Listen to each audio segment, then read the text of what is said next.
morning.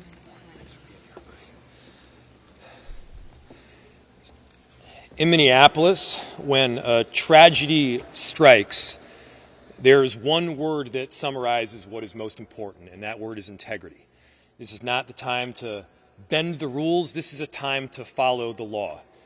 This is not a time to hide from the facts. This is a time to embrace them, making sure that we're pushing for transparency every step of the way. The fact that Pam Bondi's Department of Justice and this presidential administration has already come to a conclusion about those facts is deeply concerning.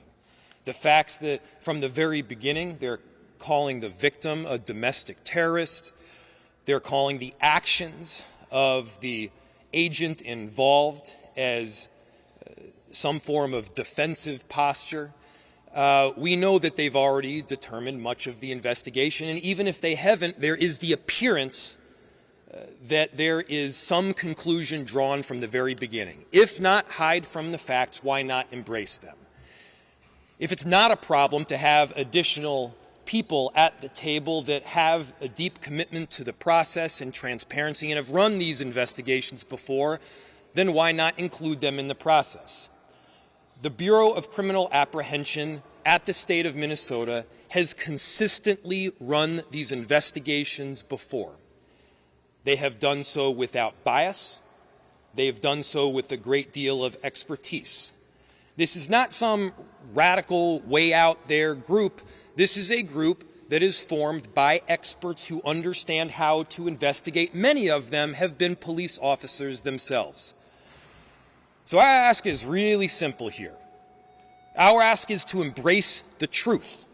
Our ask is to include the Bureau of Criminal Apprehension in this process because we in Minneapolis want a fair investigation. Is it deeply concerning that this administration from the very get-go is drawing the conclusion that they may ultimately come to? Of course it is. And if you got nothing to hide from, then don't hide from it. Include local experts in the process. We got nothing to hide from here. All we want in Minneapolis is justice and the truth. And speaking of the truth, let me give you another one. I have heard countless people talk about Minneapolis, many of them who have never been here, as some form of post-apocalyptic hellscape, as a place that is dangerous. Well, let me give you a statistic. 50% of the shootings that have happened thus far in Minneapolis this year have been ICE. In other words, we've only had 2 shootings. One of them has been ICE. We are a safe city. ICE is making it less so. We are a city of unity, but ICE is trying to divide us and tear us apart.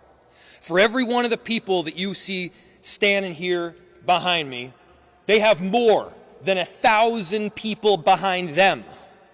They have people that are committed to their neighbors, committed to integrity, committed to justice, and committed to getting the truth. We will not back down from it. Among those that won't back down from it is the person who I'm about to introduce. His ward is right on the borderline of where this particular shooting happened, and that is Councilmember Jason Chavez. Would you please give him a warm round of applause?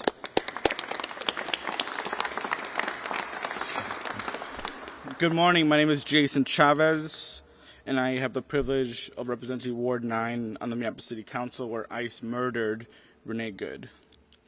I want to let you all know that our entire community is mourning because of the inhumane tactics of ICE separating our families, forcing people back into the shadows, and the pure brutality by Immigration's Customs Enforcement.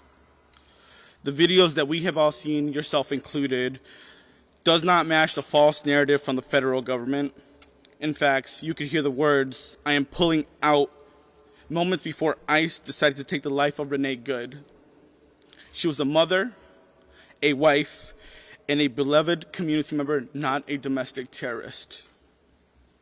I'm calling on Trump's FBI to allow the Minnesota BCA to have access to all the information so an independent investigation can occur. It is important and critical to our community to have a sense of trust in this process by having an independent investigation to present to the county attorney so that adequate charges can be made. But most importantly, I am here on behalf of my entire community, echoing the calls to arrest, to prosecute and fire this ICE agent who murdered Renee Good, and to hold those accountable complicit in this crime. What has descended upon Minneapolis and in this state is not the American dream. It is not what the American dream is about. Our immigrant neighbors are here to work.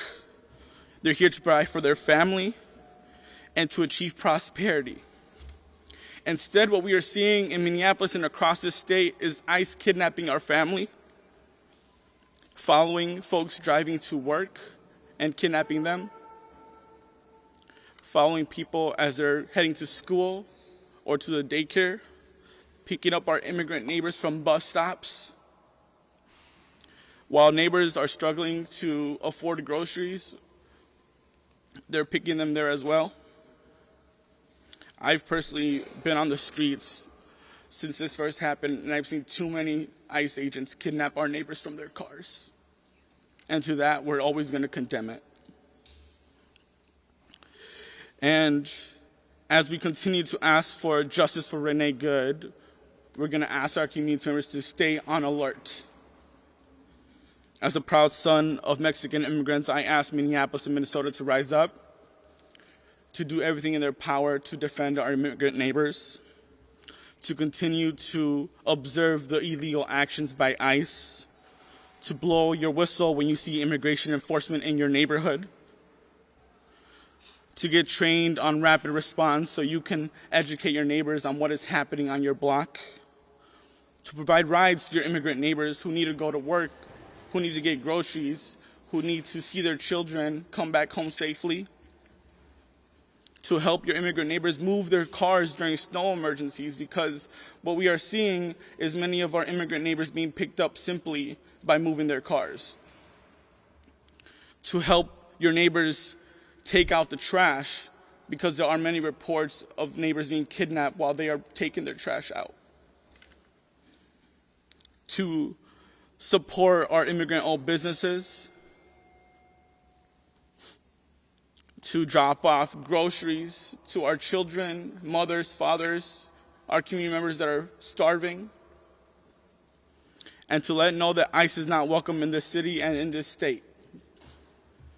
And lastly, we're here to demand justice for Renee Good.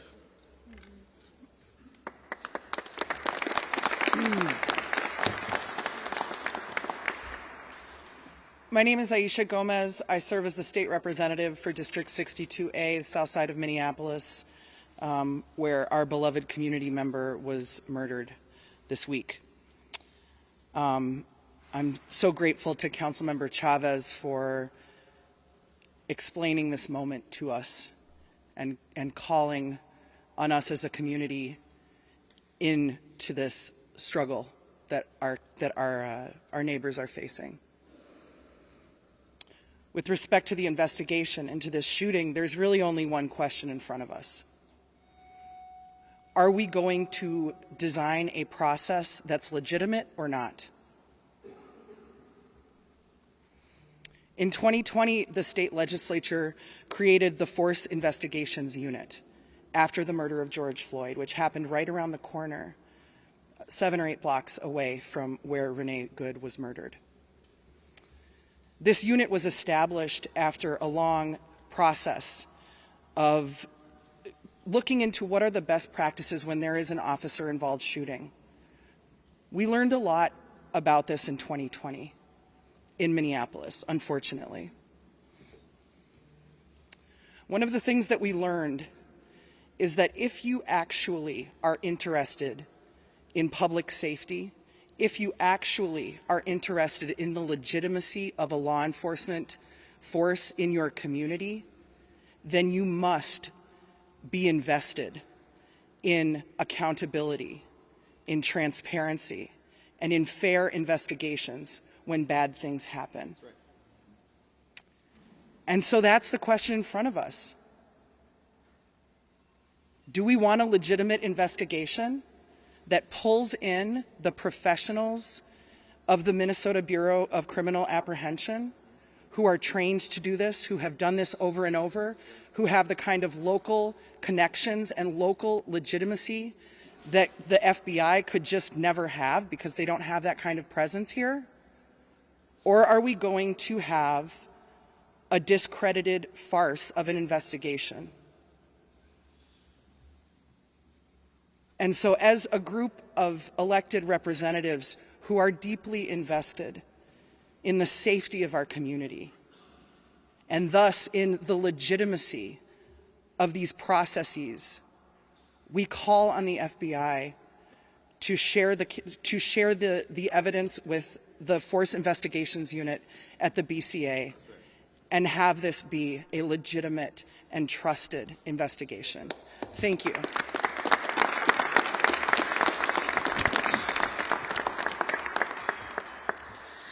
I'm Hennepin County Commissioner Irene Fernando, but you can call me Commish. I use she, her pronouns, and I'm a very, very proud child of immigrants. I'm the youngest woman to ever serve on the Hennepin County Board. I'm the first Filipino American elected in the state, and I'm Hennepin's first board chair of color in our 174-year history. My heart is grieving for Renee and her family. This is an unimaginable and preventable loss. I honor Renee's humanity and life, and I acknowledge the deep pain felt by her loved ones and neighbors. The taxpayer-funded actions and harm we are experiencing right now are inhumane, unlawful, and unconstitutional. United States due process means that justice is pursued through legal action, credible investigation, and courts, not through guns, murder, and violence on our streets. There's jarring footage that show ICE agents stage at elementary school bus stops and going door to door. Often agents are unwilling to provide a badge number, a warrant, or any legal documentation. This is a terrifying reality for Minnesotans since we are still grieving Speaker Hortman's assassination due to the impersonation of a police officer at her doorstep.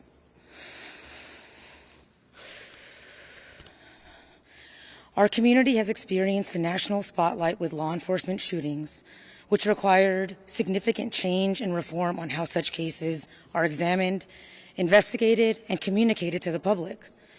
It is critical for our communities to have some sense of trust in the process in order to meet the standards set by Minnesota law and resident expectations. This is why we're calling on the federal government to cooperate with a joint or independent investigation conducted by the Minnesota Bureau of Criminal Apprehension. The thought is that they would do this together, but if for some reason that is not possible, please allow shared evidence for a parallel investigation. The Minnesota BCA is the only nonpartisan state agency equipped to investigate robustly and effectively, in part due to their establishment of the Force Investigations Unit.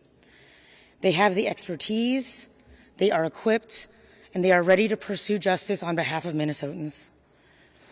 Alongside their own investigation, the BCA, alongside the federal investigation, the BCA can and should conduct this parallel process, which means full access to the information, evidence, and case file.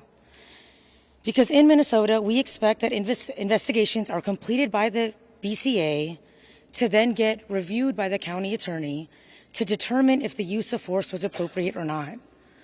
We have a process here to review force.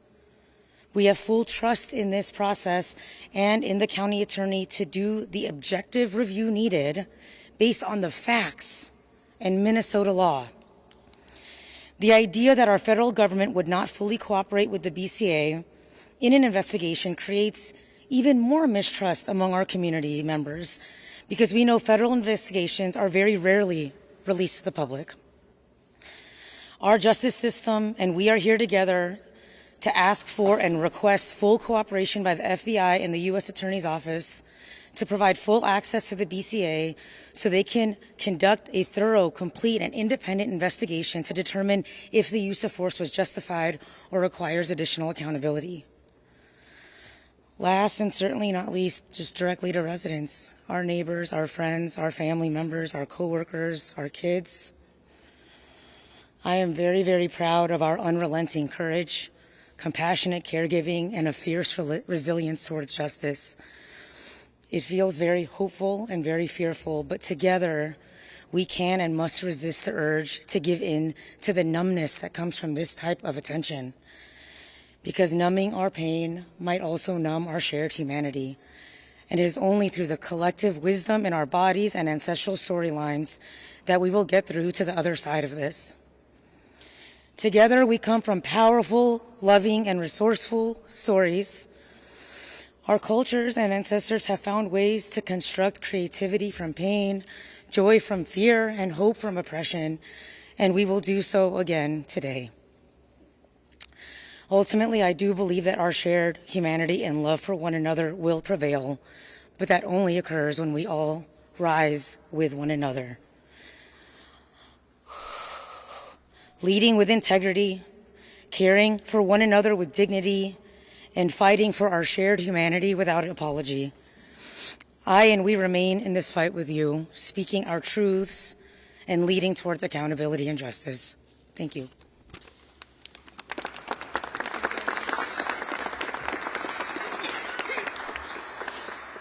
Good morning, everybody. I am State Senator Zaida Mohammed. I think I speak on all of my colleagues, especially colleagues in the Senate, when I say we are here on behalf of Renee Nicole Good, a beloved wife, mom, daughter, and neighbor who was needlessly and brutally taken from us in Minneapolis streets on Wednesday morning. That night, thousands of us gathered at the site to grieve the loss and to mourn Renee and to rally for justice. Everything I have learned about Renee, about her humanity and compassion, tells me she would have been there with us, speaking truth to power and turning pain into poetry. This federal government has given us too many reasons to not trust them to do the right thing. There are thousands of agents were sent here under a false pretense in the minutes after an agent, and the minutes after an agent's shot, they refused to render aid. And their leaders have used every opportunity since this tragedy to lie about the facts, to lie about Renee, and to blame her for her own murder. There were many witnesses to Renee's murder, and the horrific videos we have seen make us all witnesses. This was a crime in broad daylight, and the attempt to cover it up is another. Renee is owed the same rights we promise to every American: due process, respect, and truth. We know what we saw, and everything short of a full and an honest investigation is an insult to her memory. Everything she stood for, and everything we stand for as Americans.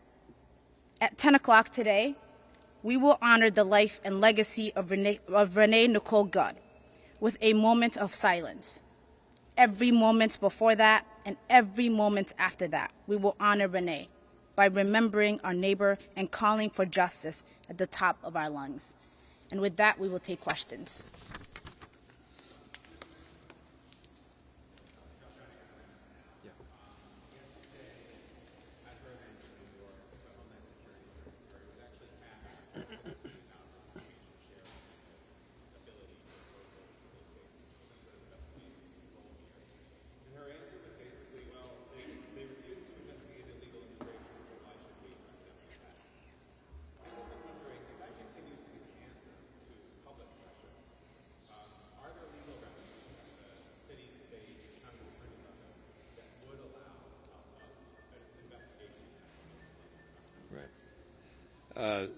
So the question stemmed from an answer from a press conference that happened in New York City just yesterday, where it was asked, what is the general process for doing this? Are there legal remedies that are available at the city, county, state level, et cetera, where we would have the ability to move forward with either some form of investigation or prosecution? First, there is some precedent that is important here. There have been instances in the past where there was some form of shooting or an officer-involved killing that took place by federal agents or U.S. Marshals or beyond that did have local and state entities in control. By the way, we're not even talking just about full control here. We're talking about being at the table. We're talking about an investigation that includes the Bureau of Criminal Apprehension. And for those that may say that we have a predetermined outcome, we are not the ones that are conducting the investigation. The investigation would be conducted by the Bureau of Criminal Apprehension. They are well equipped to do it. They have a long track record of doing thorough investigations and, by the way, coming to results that both saw culpability and a lack thereof.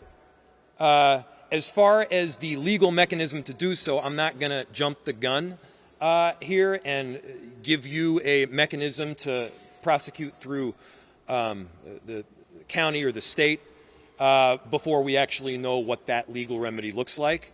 But I can assure you there is potential there that is available. Go here and there.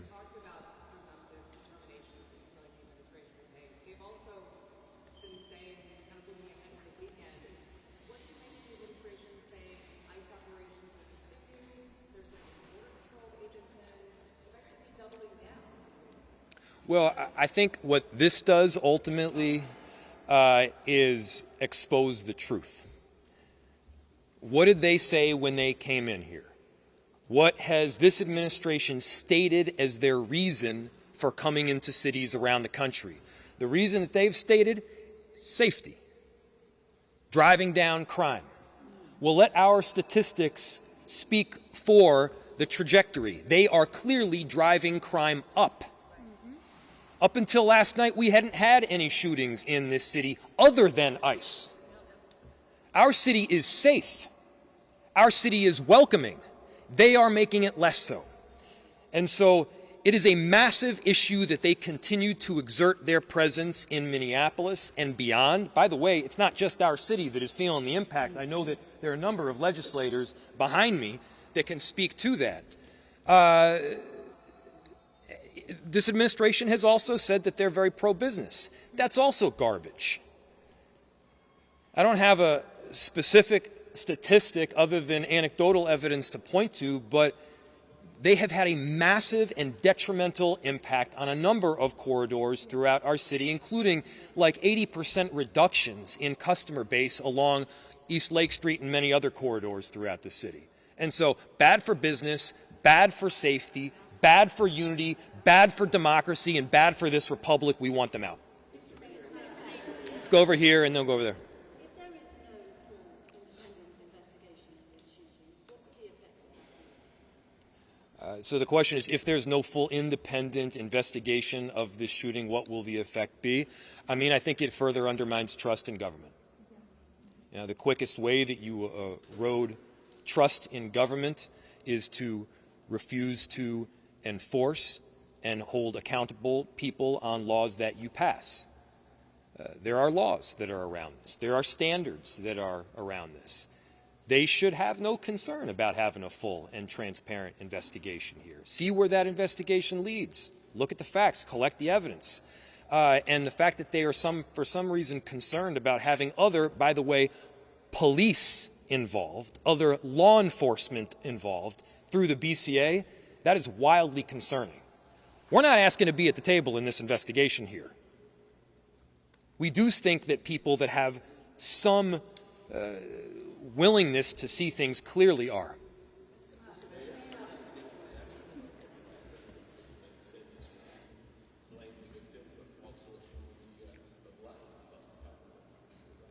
Well, I think we got to get to a point here where we're not trusting everything that they're saying, and I think you guys are there at this point. I mean, I think he also asserted that because you work at the federal government that you somehow have absolute immunity from committing crimes.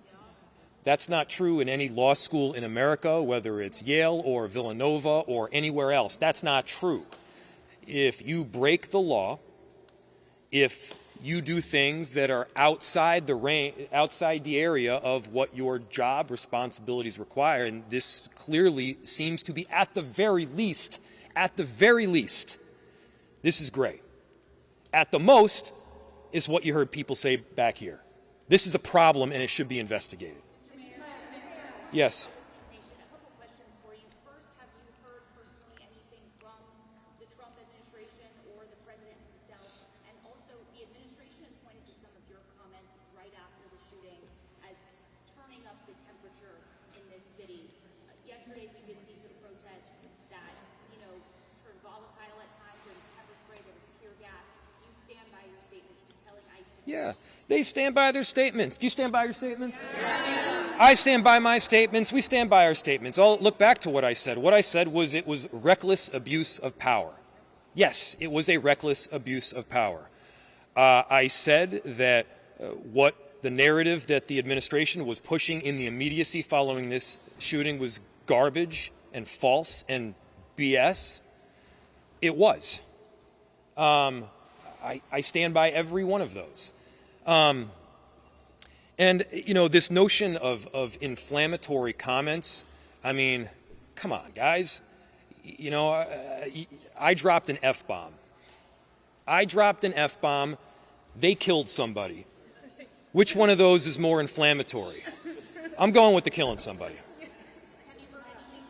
I'm going to do like a couple more, and then I'm sure there's some other people behind me too. Yeah.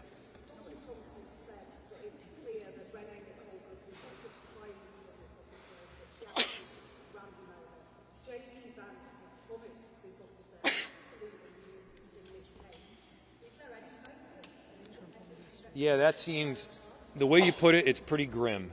What you just said, and I think, to repeat for everybody, Donald Trump said that Renee ran the ICE agent over.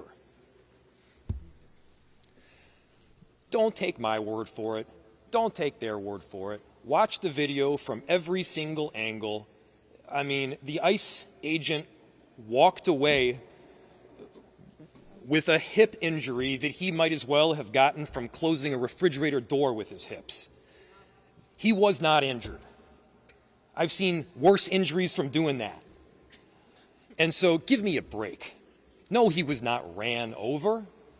He walked out of there with a hop in his step. And so we just got to get to the point where we're at least operating from, hey, this is like, we're looking at it on the video screen, this is what we're seeing, can we all see that it wasn't run over? And then, J.D. Vance, this concept of absolute immunity is pretty bizarre. How concerning is that, though? Very concerning. It's extremely concerning. That's why we're asking for the BCA to be part of the investigation. We have time for about 2 more questions. Does someone have a question for someone other than my boss?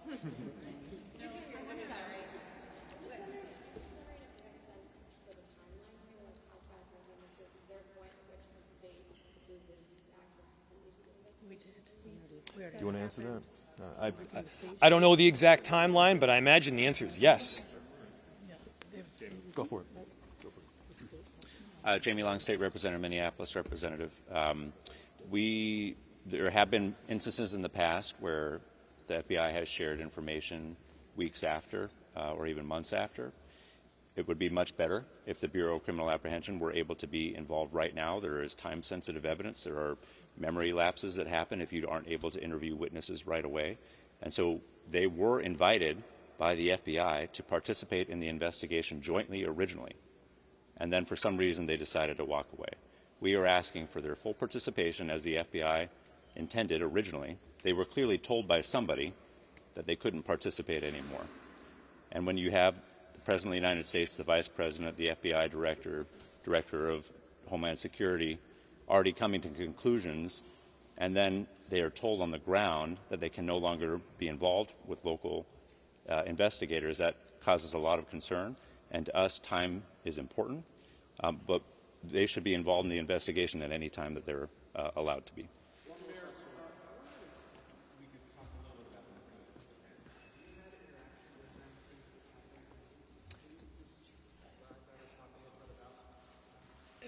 So the question is whether I can talk or describe about interactions with Ms. Good and who she was as a person. It would be completely inappropriate for me to do so because there are other people that really knew her, and I did not. Thanks, everyone. Appreciate it. Thanks, everybody. Yeah. Okay, thank you. Nice job. Thank you. Hi, sorry. I didn't realize how far away you were.